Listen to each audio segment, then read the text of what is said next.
My mom died. Does that mean I'm a bad person? No, my mom didn't die, but that bad thing happened to me? Am I a bad person? Well, how about we find out? A mom gets cancer and dies. A terrorist guns down a camp full of teenagers. An airplane crashes and hundreds lose their lives. Some say such episodes of evil have a quick and easy explanation. Bad things happen to bad people. That's the assumption between the lines at the start of this scene.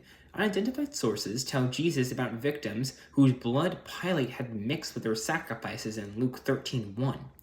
Though the Bible doesn't offer more details, it sounds like people from northern Israel had died at the hand of the Roman governor while offering their usual animal sacrifices at the Jerusalem temple. The person who brought this news wore a face that said they got what they deserved. Because Jesus immediately declares that tragedy doesn't work that way. The Galileans were no worse sinners than those who escaped dying that day, nor were people crushed by a falling tower any more equal than their neighbors.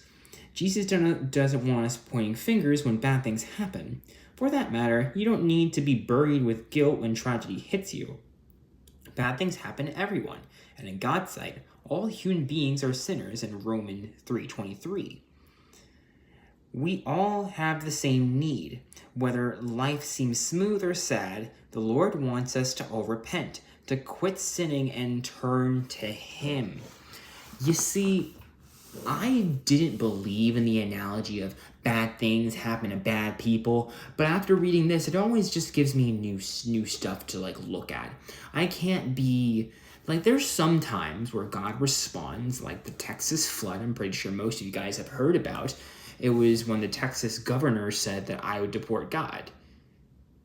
Yes, God did respond to that, but that doesn't mean that if someone died in your vicinity, if you have some kind of natural disaster in your neighborhood, that doesn't mean that God is shaming you. It doesn't mean God is like, boo you, you suck, you deserve this. No, that's not what God's saying.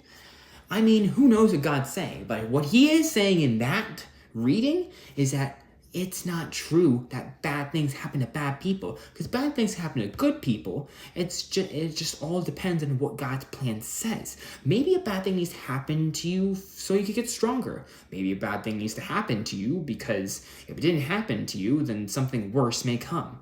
I always like looking at every single side of a shape before you identify it. That's the new analogy I came up with, by the way.